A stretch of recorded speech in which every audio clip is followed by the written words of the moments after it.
প্রায় ৫,০০০-এর মতো ফোর্স এখানে এসেছে আমাদের এসসিরা, এবং আবার ৬টি থানা মানে কিছু অফিসার ছাড়া, ফোর্স ছাড়া সকল অফিসার ফোর্সকে আমি সাথে এনেছি এখানে তারা এসে পুরো রাস্তাটা, যাতে এখানে পানির গাড়ি আসতে ছিল, পানির গাড়িটা যাতে আসতে পারে, বা উদ্ধার কাজে যদি কেউ আহত হয় বা কেউ যদি ভেতরে আহত নিহত থাকে তাদেরকে হাসপাতালে নিতে যাতে কোথাও কোনো সমস্যা না হয়, এই জন্য আমরা রাস্তাটা ক্লিয়ার করেছি। আমাদের ট্রাফিক বিভাগের সাথে কথা হয়েছে, তারাও ভালো কাজ করেছে।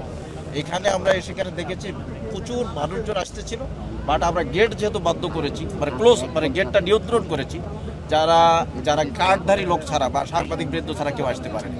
তো সে কারণে এখানে সবাই আমাদের পুরো এলাকাটা পুলিশ দিয়ে ছেয়ে দিয়েছি। আমাদের মাননীয় পুলিশ কমিশনার স্যার এটা জানার সাথে সাথে পর্যাপ্ত ফোর্স দিয়েছে। প্রায় ৫,০০০-এর মতো ফোর্স এখানে এসেছে আমাদের। এছাড়া এপিবিআর এর ফোর্স এসেছে, আমাদের ডিপ্লোম্যাটিক সিকিউরিটির ফোর্স এসেছে, আমাদের আরও যারা এটিউ এর ফোর্স এসেছে, বিভিন্ন জায়গার থেকে আমাদের ফোর্স এসেছে। সবাই খুব কষ্ট করছে। এবং এছাড়াও বাংলাদেশ সেনাবাহিনীর সদস্যগণ, এয়ারফোর্সের সদস্যগণ, ফায়ার সার্ভিস, সিভিল ডিফেন্সের সদস্যগণ, সিভিল এভিয়েশনের আমাদের কর্মকর্তা কর্মচারী কিন্তু সবাই খুব চমৎকার কাজ করছে, নিরলসভাবে কাজ করছে। এবং সে কারণে বিষয় আপনারা দেখেছেন বেশ উৎসুক জনতা রয়েছে, আর সবাই সুশৃঙ্খল আছে, এবং পুলিশ আমরা খুব নিয়ন্ত্রণ রেখে আইন শৃঙ্খলা এখানে খুবই স্বাভাবিক বা সুন্দর আছে। কিন্তু ভেতরের কোনো খবর আপনার কাছে আছে কিনা? আগুন সর্বশেষ পরিস্থিতি ভেতরে আমরা গিয়েছিলাম, ভেতরে নিহতের কোনো খবর নেই। যারা উদ্ধার কাজে আজকে প্রায় শনিবার ছিল, এই জন্য এখানে লোকের সংখ্যাও কম ছিল। যখন আগুনটা লাগে তখন যারা লোকজন ছিল, ভেতরে লোকজন ছিল না বলেই আমরা জেনেছি। বাট হয়তো উদ্ধার কাজ করতে গিয়ে হয়তো কেউ আহত হতে পারে। কুর্মিটোলা হসপিটালে নিয়ে গেছে, হয়তো সিএমএসিও নিয়ে গেছে। কুর্মিটোলা হসপিটালে 10 জন আহত রয়েছে, আমরা এটা শুনেছি। তারা আহত মানে রিকভারেবল আহত আর কি।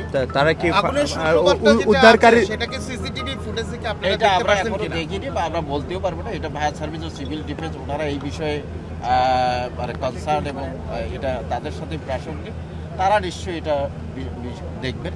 আর সিসিটিভির বিষয় যেটা বলেন, হয়তো আমরা এই উদ্ধার কাজ সম্পন্ন হলে হয়তো আমরাও আইডি যেটা ব্যবস্থা নেওয়ার আমাদের কাছে যেটা প্রাসঙ্গিক হবে সেটা আমরা দেখব।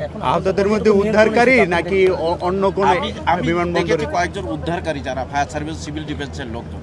আমাদের এই কাজে আমি বলবো আমাদের additional commissioner crime and officer এসেছেন, নজরুল স্যার এসেছেন আমাকে হেল্প করার জন্য। উত্তরার থেকে আমাদের তেজগাঁয়ের ডিসি সাহেব এসেছেন, যে মিজান এসেছেন, আরও আমাদের অন্যান্য ডিভিশনের অফিসাররাও এসেছেন। এবং আপনারা দেখেন রোডও আমাদের খুবই সুশৃঙ্খল রয়েছে, এবং আমাদের উদ্ধার কাজটা আমাদের সকলের সহযোগিতা, আনসারও এখানে আছে, সকলে মিলে এখানকার পরিবেশ উদ্ধার কাজটা খুব সুশৃঙ্খলভাবে হচ্ছে। আমরা তো উদ্ধার কাজ নিয়ে এখন ব্যস্ত, পরবর্তীতে হয়তো ইনভেস্টিগেশনে হয়তো আসবে অ্যাকচুয়ালি হোয়াট হ্যাপেন, কি হয়েছে। এখন নিয়ন্ত্রণে আছে। একটা দুটো ওয়্যার হাউসের মধ্যে পাশেরটা এখন নিভে গেছে, যদিও পুড়ে গেছে, বাট পরেরটা কিন্তু নিয়ন্ত্রিত আছে।